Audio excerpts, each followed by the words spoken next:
नमस्कार दोस्तों, मैं हूं सुबोध और आपका बहुत बहुत स्वागत है आपके अपने चैनल अरुणोदय में। दोस्तों, सबसे पहले तो मैं आप सबसे माफ़ी मांगना चाहूँगा और माफ़ी इस बात की कि मैं कुछ समय से आपके बीच में नहीं आ सका।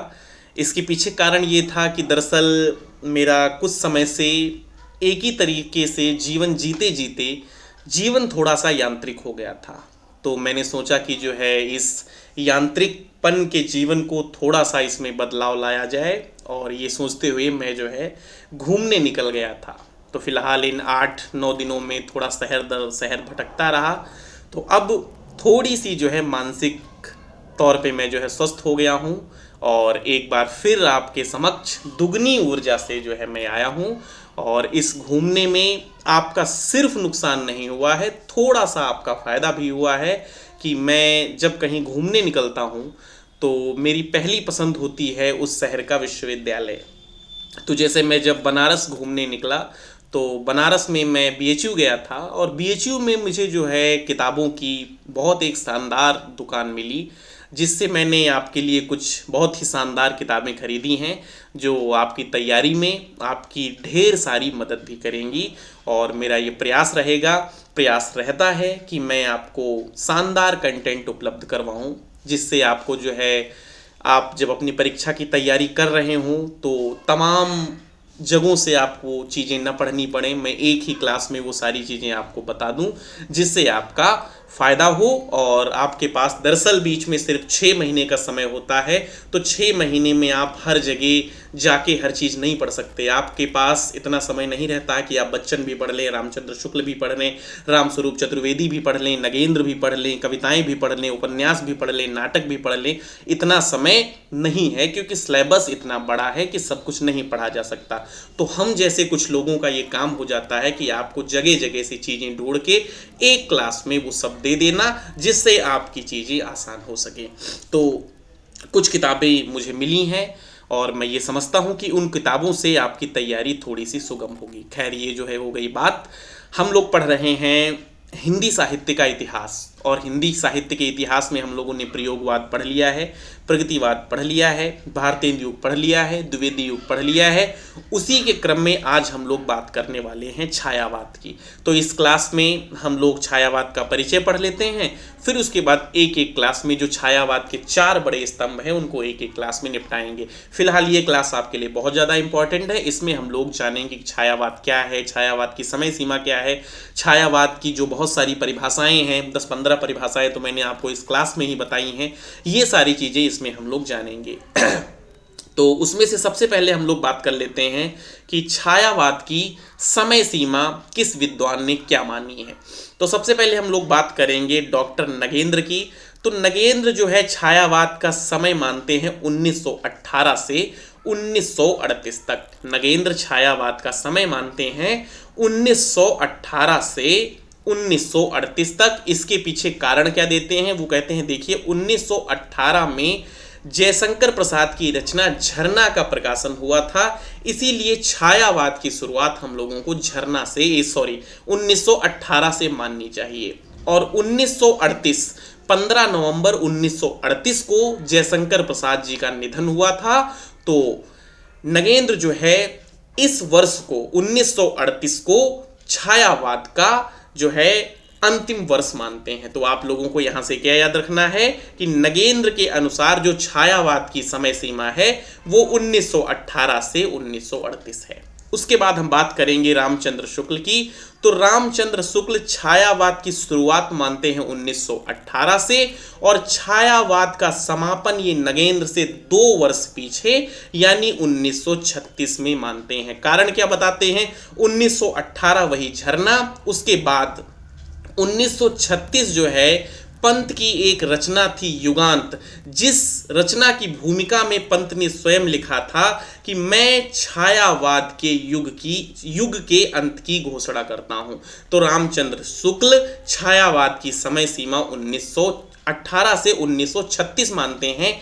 एक बात यहाँ पे और जान लेने जैसी है कि हिंदी साहित्य सम्मेलन 1936 में जो हिंदी जो है प्रगतिशील साहित्य सम्मेलन की जो पहला सम्मेलन हुआ था वो 1936 में हुआ था, वही सम्मेलन जिसकी अध्यक्षता जो है प्रेमचंद ने की थी, और वहां से प्रगतिवाद युग का जो है शुरुआत मानी जाती है। इसलिए भी छायावाद का समापन रामचंद्र शुक्ल 1936 कर देते हैं। तो ये दो बातें आपको याद रह जानी चाहिए।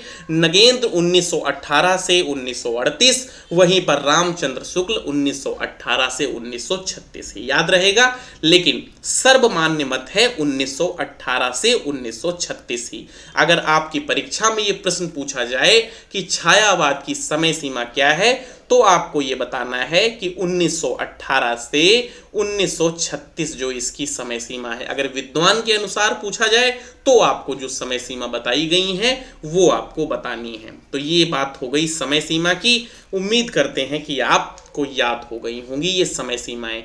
छायावाद का नामकरण, अब जो है थोड़ा सा हम लोग जान लेते हैं कि छायावाद को सबसे पहले छायावाद किसने कहा।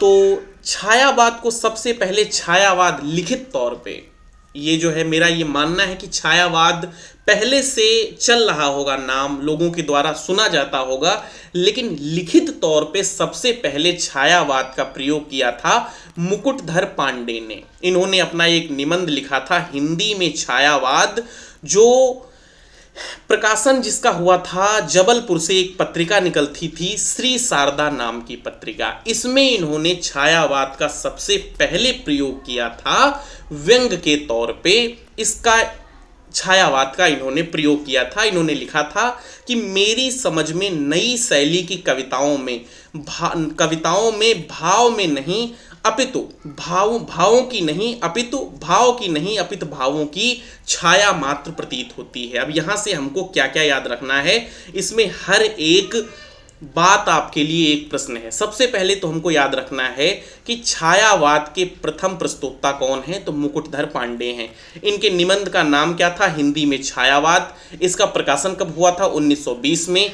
किस पत्रिका में प्रकाशन हुआ था, श्री शारदा पत्रिका में प्रकाशन हुआ था, और ये पत्रिका जबलपुर से निकला करती थी। तो ये जो है मुकुटधर पांडे ने इसका पहला प्रयोग छायावाद का किया। उसके बाद सुशील कुमार ने दूसरी बार इस छायावाद शब्द का प्रयोग किया। इनका भी निबंध था हिंदी में छायावाद, जो 1921 में, यानी मुकुटधर पांडे के निबंध हिंदी में छायावाद के एक साल बाद सुशील कुमार का निबंध प्रकाशित होता है हिंदी में छायावाद 1921 में, जो भारत पत्रिका में प्रकाशित हुआ था।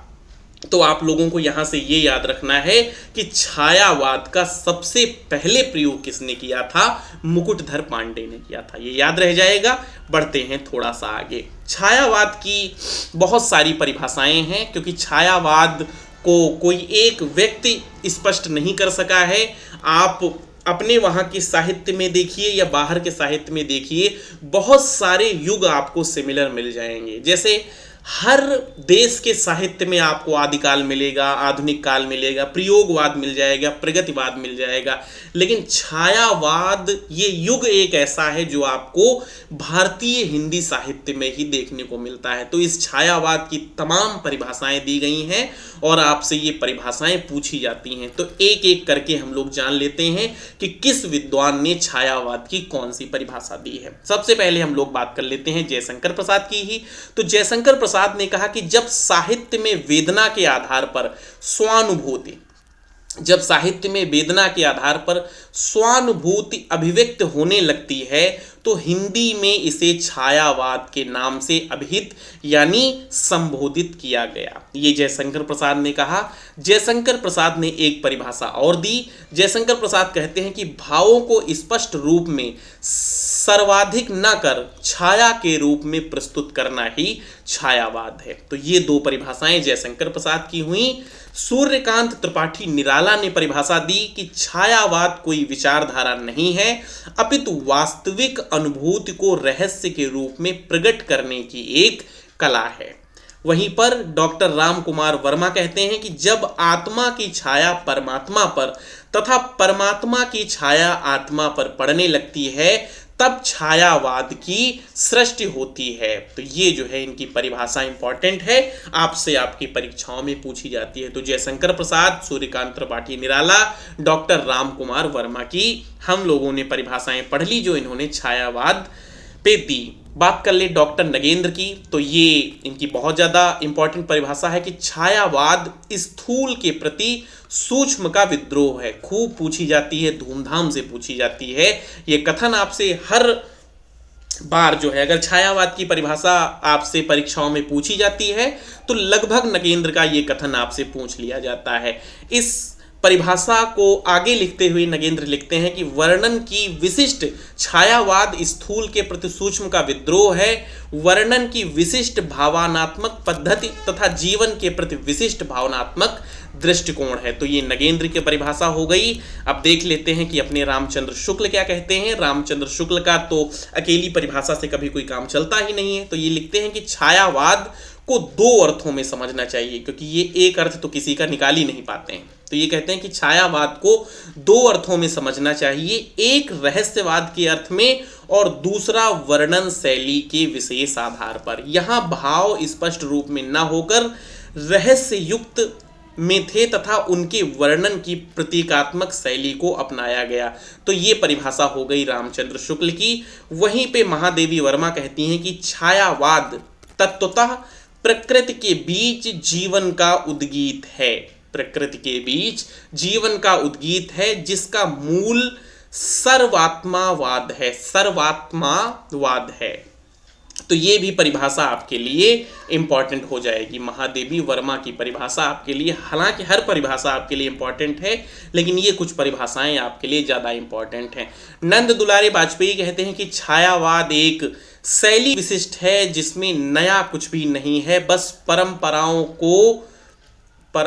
को ये जो है कुछ गलत मिस्टेक हो गई है, बने बनाए सांचे में रचनाएं न कर निजी अनुभूति को व्यक्त किया गया है। ये जो है थोड़ी सी हमको लगता है इसमें टाइपिंग की कोई दिक्कत हुई है। आप लोग गूगल करके देख लेना कि एक्चुअली में नंद दुलारे वाजपेयी ने कैसी परिभाषा इस पे दी है। बात कर लेते हैं डॉक्टर गणपति चंद्र गुप्त की।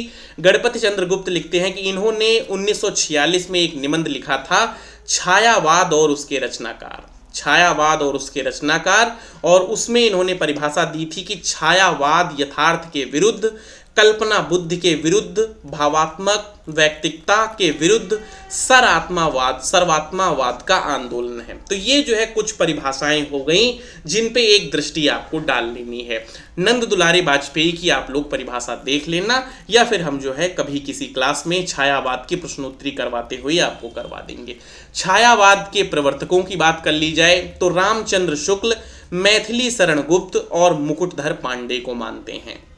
वहीं पर प्रभाकर माचवे और विनय मोहन शर्मा माखनलाल चतुर्वेदी को मानते हैं। वहीं पर नंद दुलारे वाजपेयी सुमित्रा नंदन पंत को छायावाद का प्रवर्तक मानते हैं, और इला चंद्र जोशी तथा गणपति चंद्र गुप्त जयशंकर प्रसाद को छायावाद का प्रवर्तक मानते हैं, जो कि सर्वमान्य मत भी है। तो याद रह जाएगा, आचार्य रामचंद्र शुक्ल, मैथिली शरण गुप्त और मुकुटधर पांडे को, प्रभाकर माचवे, विनय मोहन शर्मा, माखनलाल चतुर्वेदी को, नंद दुलारे वाजपेयी, सुमित्रा नंदन पंत को, और इला चंद्र जोशी तथा गणपति चंद्र गुप्त जयशंकर प्रसाद को छायावाद का प्रवर्तक मानते हैं, और ये वर्तमान समय में सर्वमान्य मत है। तो ये चीज आपको याद रहनी चाहिए।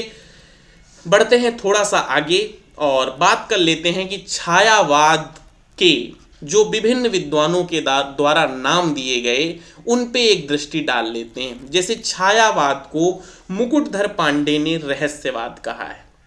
छायावाद को मुकुटधर पांडे ने रहस्यवाद कहा है। आचार्य महावीर प्रसाद द्विवेदी ने अन्योक्तिवाद कहा है। वहीं पर रामचंद्र शुक्ल ने रहस्यवाद भी कहा है और मधुचर्या भी कहा है। हजारी प्रसाद द्विवेदी ने व्यंग्यार्थ प्रधान शैली नाम से जो है इस काल को जो है पुकारा है। वहीं पर डॉक्टर बच्चन सिंह ने और गणपति चंद्र गुप्त ने स्वच्छंदतावाद कहा है, और ये नाम जो है अपने आप में सही प्रतीत होता है। डॉक्टर बच्चन सिंह का ये मानना था कि चलिए ठीक है, आप छायावाद के काव्य को कह सकते हैं छायावादी, क्योंकि उसमें जिस तरीके की रचनाएं हैं वो छायावादी रचनाएं हैं। लेकिन आप जो है छायावादी गद्य को कहाँ ले जाएंगे, उसको क्या कहेंगे? छायावादी गद्य कहेंगे जो उस समय नाटक लिखे गए, निबंध लिखे गए, क्योंकि जो कविताएं थीं वो तो छायावादी थीं, लेकिन उस समय के गद्य को आप क्या करेंगे? इसीलिए बच्चन सिंह ने इस काल का नाम रखा स्वच्छंदतावाद, और मेरे हिसाब से छायावाद का ये एक सही नाम है। सुमित्रा नंदन पंत जो है सौंदर्य की छाया कहते हैं, सूर्यकांत त्रिपाठी निराला विशेष भावाभिव्यक्ति कहते हैं, और महादेवी वर्मा स्वानुभूति का चित्रण। इन नामों से ये विद्वान इस काल को परिभाषित करते हैं या फिर कहकर पुकारते हैं। तो ये भी आप लोग एक दृष्टि में इसको याद रखें, एक दृष्टि इस पे डाल लें। हो सकता है कभी आपसे ये चीज पूछ ली जाए।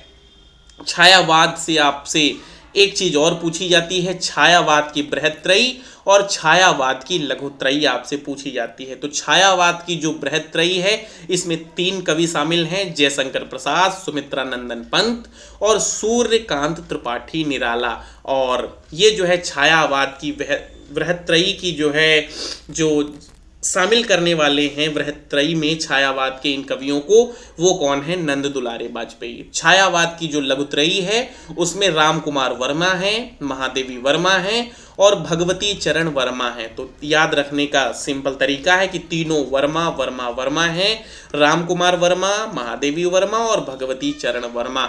आपसे बृहत्त्रयी ज़्यादा न पूछी जाए, लेकिन लघुत्रयी पूछने के ज़्यादा चांसेस हैं, क्योंकि आप इसको ध्यान देंगे नहीं, भूल जाएंगे और परीक्षक आपसे यही पूछ लेगा। तो ये दोनों चीज़ें आप लोग याद रखें कि बृहत्त्रयी में कौन कौन से कवि हैं, लघुत्रयी में कौन कौन से कवि हैं, बृहत्त्रयी को स्थापित करने वाले कौन विद्वान हैं? नंद दुलारे बाजपेयी। तो यहाँ तक छायावाद समझ में आया। बढ़ते हैं थोड़ा सा और आगे। छायावाद में जो है प्रसाद को ब्रह्मा कहा गया है, पंत को विष्णु कहा गया है और निराला को महेश कहा गया है, तथा महादेवी वर्मा को शक्ति कहा गया है। इनके जो दर्शन हैं उनको भी देख लेते हैं।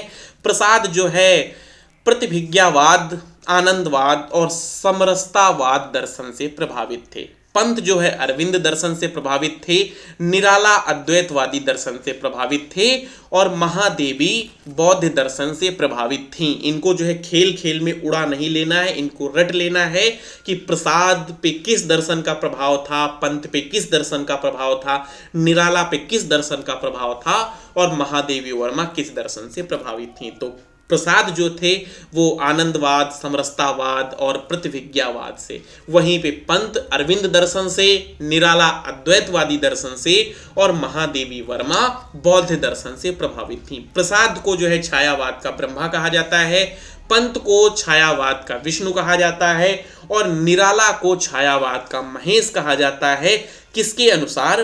कृष्णदेव झारी के भावों के अनुसार। ये प्रश्न आपसे जो है एक बार एनटीए पूछ भी चुका है कि छायावाद के कौन ब्रह्मा विष्णु महेश हैं। और रही बात इधर की, तो ये तो आपसे खूब पूछा जाता रहता ही है। छायावाद के कुछ विशेष तथ्यों पे बात कर ली जाए तो छायावाद को खड़ी बोली का स्वर्ण युग कहा जाता है। इसको आपको याद रखना। हिंदी साहित्य का स्वर्ण युग किसे कहा जाता है? भक्ति काल को कहा जाता है। वहीं पर खड़ी बोली का स्वर्ण युग किसे कहा जाता है? छायावाद को कहा जाता है। ये चीज़ आपको पहले से पता थी? नहीं पता थी तो अब पता कर लें, क्योंकि पूछा जा सकता है आपसे ये। आचार्य हजारी प्रसाद द्विवेदी, आचार्य रामचंद्र शुक्ल, गणपति चंद्र गुप्त, सुमन राजे, डॉक्टर बच्चन सिंह ने बांग्ला भाषा के रविंद्रनाथ टैगोर की कविताओं से इस युग को प्रभावित बताया है। इन लोगों ने ये तक भी माना कि हिंदी में इस युग का जो प्रभाव आया वो कहाँ से आया?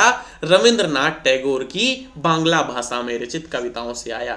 एक पत्रिका थी जागरण पत्रिका, जिसको छायावाद का घोर समर्थक पत्र कहा जाता है।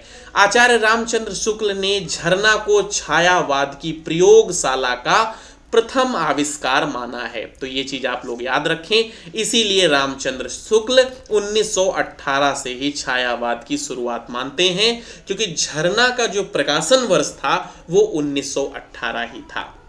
तो अगर आपसे ये प्रश्न पूछा जाए कि कौन विद्वान झरना को छायावाद की प्रयोगशाला का प्रथम आविष्कार मानता है, तो वो अपने शुक्ल हैं।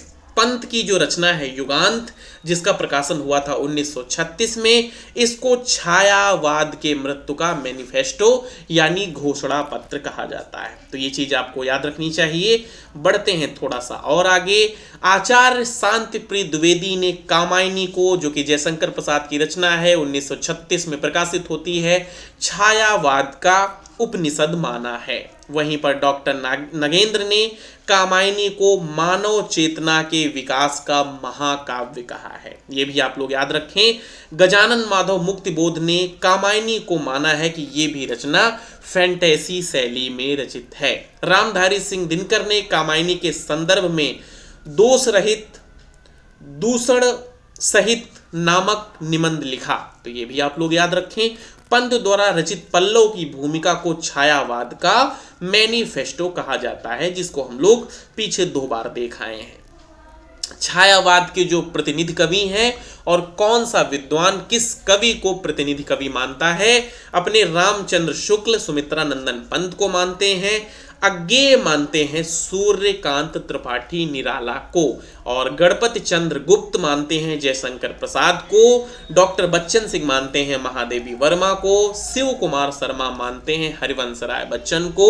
अपनी अपनी स्याही, अपनी अपनी सोच, जिस विद्वान को जैसा लगा उस विद्वान ने छायावाद का प्रतिनिधि कवि उसको माना है। जैसे अज्ञेय निराला से बेहद प्रभावित थे, और निराला भी जो है अज्ञेय को बहुत ज़्यादा पसंद किया करते थे। आप अज्ञेय की जो है रचनाओं को पढ़ें अगर कभी, तो निराला पे इनके 2-3 निबंध भी हैं, किस तरीके से ये निराला से पहली बार मिले और किस तरीके से ये निराला के घर शिवमंगल सिंह सुमन के साथ जाया करते थे, और निराला ने कुछ लिख के जो है इनको भी दिया था। एक उस पे निराला इज डेथ करके उस निबंध में कुछ बताते हैं। तो ये अज्ञेय और निराला का जो है आपस में बढ़िया संबंध था, इसीलिए शायद अज्ञेय ने सूर्यकांत त्रिपाठी निराला को छायावाद का प्रतिनिधि कवि माना होगा। खैर, हम लोग बढ़ते हैं आगे और छायावाद की विशेषताओं पर बात कर लेते हैं। तो छायावाद की सौंदर्य भावना, प्रकृति सौंदर्य, प्रेम की भावना, नारी प्रेम, नारी तुम केवल श्रद्धा हो, मानवतावादी दृष्टिकोण, जीवन के बदलते मूल्यों की अभिव्यक्ति, रहस्यवादिता और वेदना की अभिव्यक्ति, ये जो है छायावाद की विशेषताएं हैं।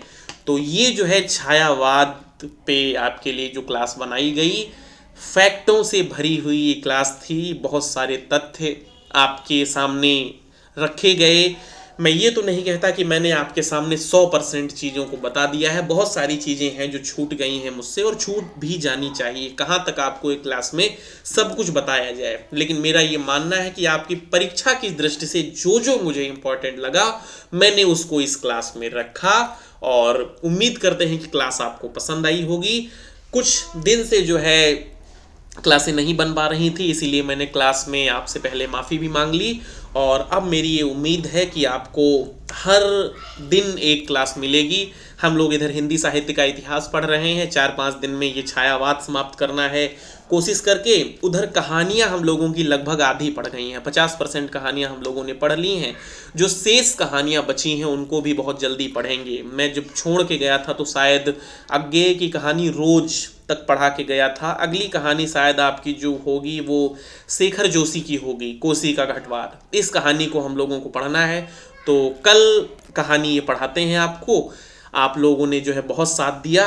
शुरू में जब चैनल बनाया था तो ये मेरा मन था कि अगर 100 सब्सक्राइबर भी हो जाएंगे तो मैं खुशी खुशी से पढ़ा लूँगा। 100 बच्चे बहुत हैं अगर आपके साथ बैठ के पढ़ रहे हैं, सीख रहे हैं, आपसे जो है हिंदी पे संवाद कर रहे हैं, आपकी इतनी अच्छी प्रतिक्रियाएं आती हैं, इतने अच्छे कमेंट आते हैं, लेकिन आपने 2 महीने के अंदर उनको जो है लगभग हम लोग 500 पहुँचने वाले हैं। तो इसके लिए मैं आप लोगों को जो है आप लोगों के प्रति बेहद कृतज्ञ हूँ, और आप सबका बहुत बहुत जो है धन्यवाद करता हूँ। आप साथ बनाए रखें, और आपसे जो है मेरा कोई विशेष स्वार्थ नहीं है, बस आप साथ बनाए रखेंगे तो मैं आपके लिए इसी तरीके की मेहनत करता जाऊँगा। और आप जब उस किसी क्लास पे प्रतिक्रियाएं देते हैं, उसको लाइक कर देते हैं और उस पर कोई कमेंट कर देते हैं, तो उसमें आपका कुछ विशेष नहीं जाता, लेकिन इतना है कि जो आपको पढ़ा रहा होता है, ये मेरी ही बात नहीं है, यूट्यूब का कोई शिक्षक है जिससे आप पढ़ रहे हैं, एक क्लास को बनाने में बहुत मेहनत लगती है। जब आप अभी सब पढ़ रहे हैं, जिन चीज़ों को आप पढ़ रहे हैं आपको भी शिक्षक ही बनना है, लेकिन जब आप शिक्षक बनेंगे तो आपको समझ में आएगी कि एक क्लास को मेंटेन करने में बहुत सारी समस्याएं होती हैं, बहुत सारी मेहनत लगती है, कितनी गाइडें पढ़नी पड़ती हैं। आपको सामने जो दिख गया ये कितनी गाइडों से है, हिंदी साहित्य के कितने इतिहास उठाने पड़े, सबसे जो है थोड़ा थोड़ा पढ़ना पड़ता है।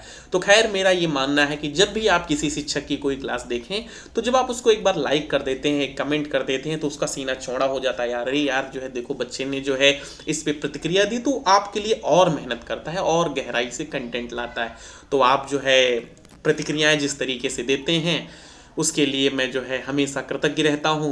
8-9 दिन में आपके बीच में नहीं रहा, आपके जो भी कमेंट आ रहे थे, सर आपने बीच में ही छोड़ दिया क्या, सर आप पूरा नहीं करवाएंगे, किसी ने कहा कि सर पूरी विषय वस्तु करवा दीजिए, तो दिल को बड़ा अच्छा लगा कि आप जो है मुझसे जुड़ गए हैं। और ये मेरे लिए बड़ी खुशी की बात है कि आप मुझसे उम्मीद करते हैं, और मैं पूरी कोशिश करूँगा कि मैं आपकी उम्मीद पे खरा उतरूं। मुझसे जितना हो सकेगा मैं उतना करूंगा, वादा मैं नहीं कर सकता, लेकिन जितना हो सकेगा मैं आपके लिए उतना काम करूंगा, उतनी मेहनत करूंगा, और कोशिश करूंगा ये जो 3 महीने हैं ज़्यादा से ज़्यादा चीज़ें आपको करवाई जाएं। आपने पूरी क्लास देखी, इसके लिए जो है बहुत बहुत धन्यवाद। आप अपनों का ध्यान रखें, अपना ध्यान रखें, खूब पढ़ते रहें। नमस्कार।